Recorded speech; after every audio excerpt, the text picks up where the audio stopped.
Mega GMs, happy Sunday to you. Yes, still a brutal NFT market, but that doesn't stop action from all over the NFT space. From a monumental new art NFT game to more news from OpenSea, and even a new way to buy your friends. Plenty happening in the space. Let's get into it all, starting with the NFT market. Quick look at the Forkast 500 NFT index shows us down, like yesterday, down another 2%. Pretty extreme drop. And the catalyst for this, well, that was OpenSea's decision to get rid of royalties. You can see now we're down over 6% on the week. And let's zoom out a little further at the 60 days. 20%. The impact, well, we're just feeling it now, but it will become even more extreme as the days and weeks go. What I think will happen is they either reverse their decision or Yuga Labs may end up launching their own NFT marketplace. So again, the impact, we're only just starting to feel it. It's going to change the landscape of NFTs. Now let's dive in one layer deeper on the indexes. You can see, again, the Forkast 500 down 2%, but you can see which blockchains are actually losing the most value. Ethereum and Solana in particular, with Solana losing over 3% of the NFT's value. Polygon and Cardano have actually held up decently well. Cardano down 0.6%, Polygon down 0.3%.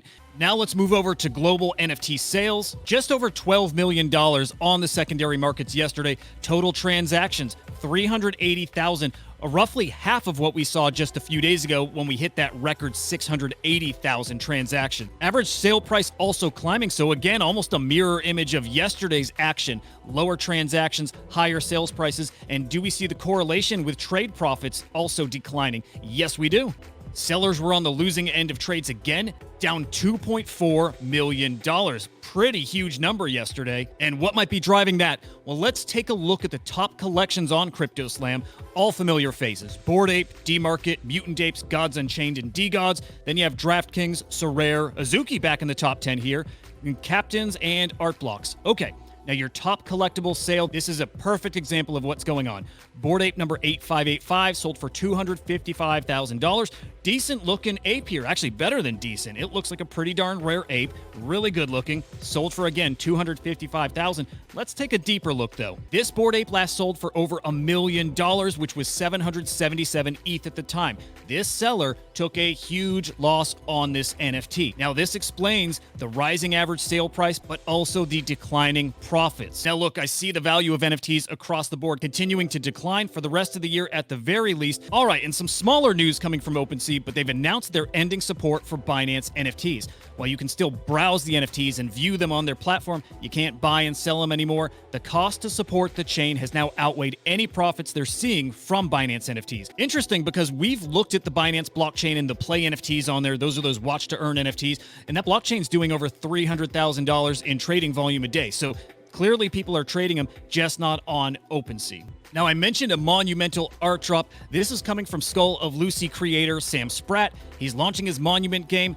First NFTs are dropping this week, tomorrow actually, on Nifty Gateway. Priced at 3.33 ETH, buying one gets you entry into this gaming ecosystem where you get to be an observer of the artwork, add your comments, I believe be a part of the lore of this game, and somehow you'll actually be battling other players, I believe through text and more through lore. Some pieces of art in the NFT space become more than just art, and they become a part of the story of NFTs, and that's the trajectory I see for the Monument game here and Sam Spratt's NFTs in particular. Will they enter the conversation with the Lost Robbies, which are historic NFTs worth hundreds of thousands of dollars, or maybe even Trevor Jones' Bitcoin Angel? I really think so. So, if you have 3.3 ETH, if you like games, and if you like art, I highly suggest at the very least you look at this, and it's probably worth your consideration. Now, Opepen, you know I love these guys, and you know I have one, full disclosure. Recently talked about their collaboration with the Pudgy Penguins. They released the Pudgy Penguin set earlier in the week. They're trading for over 3 ETH on secondary markets. Well, Jack Butcher and the Opepen team are back with 2 new drops. Set number 12 by Jack Butcher, and number 13 by an artist named Doi. Both are open now. You have about 1 to 2 days to opt in if you want one of these. And fingers crossed here, hope you're selected, hope I'm selected. Otherwise, you're back to waiting for the next set where the opt-in process continues. And finally, do you like friends? And would you pay for your friends? Well, there's a brand new piece of tech called Friend.Tech, new social media site where you buy shares of your friends. These shares are actually cryptocurrencies, and you can trade them, So in a way, the more popular you are, the more people want to talk to you, the more your share should be worth. What does owning a share get you? It gets you access to DM the person, gets you access to their alpha, their calls, their insight, and you enter into their social circle. Very interesting new upvote system. It's a new way to connect. It's a new way to show people who you value, who you know, and it may just be what the future of social media looks like.